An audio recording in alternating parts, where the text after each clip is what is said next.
en lisant, en écrivant. Le podcast de lecture versatile de Pierre Ménard.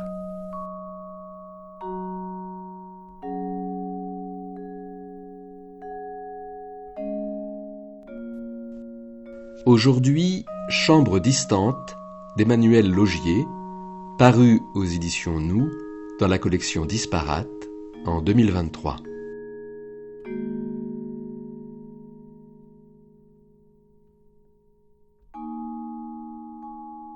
Chambre distante se compose de 111 poèmes écrits à partir de 111 photographies.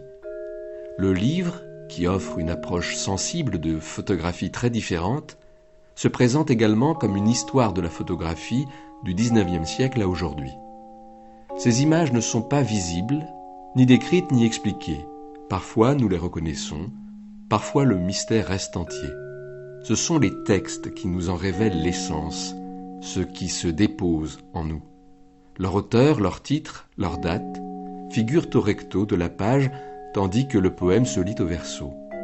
Les poèmes sont à la fois l'évocation et la trace d'un dialogue avec les œuvres et l'expérience d'une écriture, la description comparative de l'attente et du présent. Richard Misrach, Dead Animals, 327, Nevada, 1987. Si lumineux dans la coulée de boue, que cela le sera à la tête. Longtemps après avoir vu la rangée de dents au museau de la chèvre saillir, je suis le mouton qui voit cela, et tord la voix du cheptel. La pourriture y aura installé sa puanteur, pieds nus. Mes ennemis, avec des bâtons, canalisent maintenant le troupeau. Ils laissent filer l'été, à détruire pour détruire. Lewis Baltz, Candlestick Point, éléments, numéro 47, 48, 49, 50, 1988, 28 cm par 20,5 cm. D'un véhicule, je regarde la piste. La poussière, depuis le carreau arrière, file en un panoramique presque lent. Arbre 1, captif à l'œil tout un peigne de branches nues. Arbre 2, l'hypernetteté bordée d'une masse floutée forme une touffe dorante d'eucalyptus. Arbre 5, acacia échevelé à l'écorce éclatée, suivent une diagonale de craies. Lointaines branches, au ras du cadre ployé, plongeant lourdes dans le flou de la vitesse. Cependant se forment des poches d'ombre, d'éléments acides. La radioactivité tacite y dessine l'anneau périphérique des indices de la destruction. Jeffrey Silverthorne, Mething, Tricia Kellett, Illinois, Toll Road, 1988. Tricia. Combien de fois, du 31 mai 1973 au 7 mai 1982, ce prénom a-t-il été prononcé au dos de la recherche, le mot « Missing Illinois » est à l'entrée de la double voie. Il arrête le conducteur. Discrète série du papier jauni à la question. Le carreau et la tôle où elle s'est penchée sont restés les mêmes. Quelqu'un se plie à la portière pour entendre la langue et le froid dehors, la mémoire des mots et des locutions de la fille. La fraîcheur de ses pommettes sont sur les mains d'un père, puis d'un autre. L'oreille y cherche les inflexions de la voix, de celle en qui, le soir, il se reconnaissait. Anthony Hernandez, Landscapes for the Homeless, numéro 17, 1989. Dans une paume de paille, il faut installer la pièce du vivre et du dormir. Un carton, en guise de table, déplie l'utilisation géométrique du lit. L'accident de la normalité est entré ici, en eux. Plus palpable est-il quand vous respirez le fourré d'inquiétude de leur sommeil. Voyez. Par-dessus les fourrés. Combien ils ne gaspillent rien. Parmi les résidus de plastique aléatoires, les mégots triés, les cônes de fumée, vous tiendrez peut-être des dents de métal blanc dans la main ou une assiette de carton lavé. Le problème lui-même, s'il y a une logique dans l'assiette, hors du cercle aimable, parmi les pains émiellés de soleil. Lee Friedlander, Nude, 1989. Des jeunes femmes ôtent lentement au soleil, et le soleil durcit dans le blanc éblouissant. Il est temps d'échanger avec la chaleur de ses bras bronzés. L'un est relevé. Les faits sont des causses salivées de désir. Je suis tout près de ses lèvres, entre ses deux jambes, un genou ploie, et sa fente n'en est que plus palpable. Son front, lui, de miel odorant, en plein été, perlé de sueur. Une table pour écrire, ses seins lourds et la couleur du foin dorment sur eux. Avec la joie de voir, un cœur se dilate, vu de l'intérieur.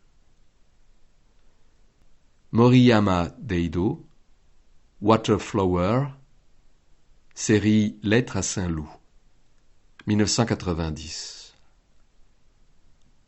Lenteur, sûreté, placidité, nattes et cheveux hors champ, et franges de proportions égales le trait de la lame et du rasoir, le plissement du rire et de l'œil.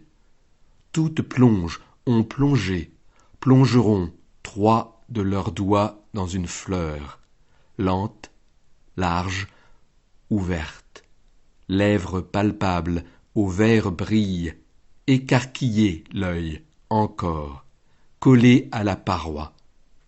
À l'eau des fleurs, cligne vers qui cherche à voir derrière et dessous comment la jouissance, ici encore, t'envahit.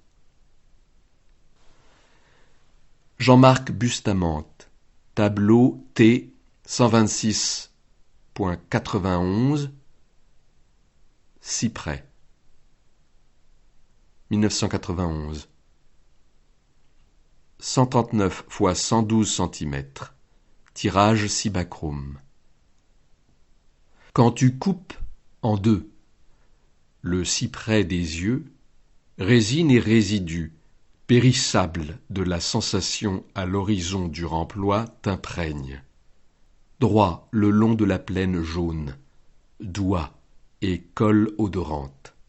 Si près d'échanger la chaleur en proie contre le vêtement du massif, si proche est-il, cônes gonflés à la vue, d'un coup par le vent qu'il se tresse, au cœur descriptible, à midi, à la main de l'ami qui voit avec toi ici. Johann von der Köcken, Île des Princes 1, 2, Amsterdam, 1991. Masse de gris, sorte de cendre grise déposée, couleur de fumée sous un ciel, blanc cassé, débris de ciel descendu, ici, parmi des tracés d'argent presque de la géométrie, serre l'espace.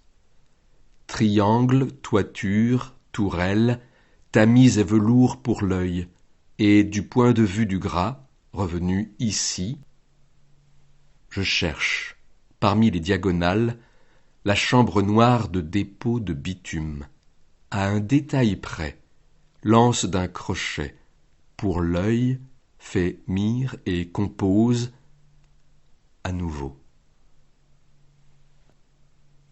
Milagros de la Torre, Sous le soleil noir, numéro 2, 1991-1993.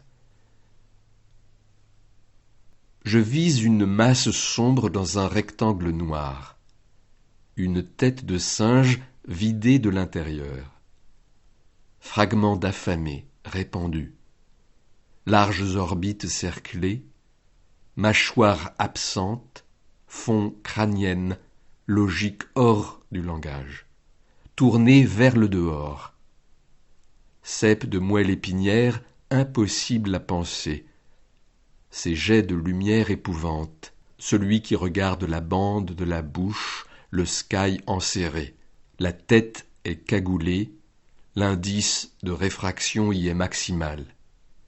Il résout une tâche plus dure dans l'espèce que nous sommes hors de l'humain. Gérard Tracandi, Arbre, 1992. Dans quelle nuit se transfère le papier pose la question. Le jour est blanc derrière. La masse noire granuleuse de l'arbre envahit. La moitié du format est crayonnée au fusain. Elle inverse l'émetteur qui, de l'un à l'autre, bascule le régime de la vue selon l'économie jour-nuit.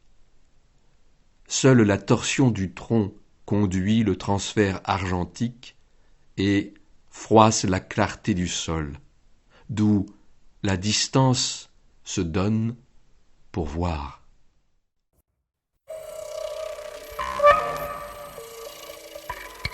En lisant, en écrivant.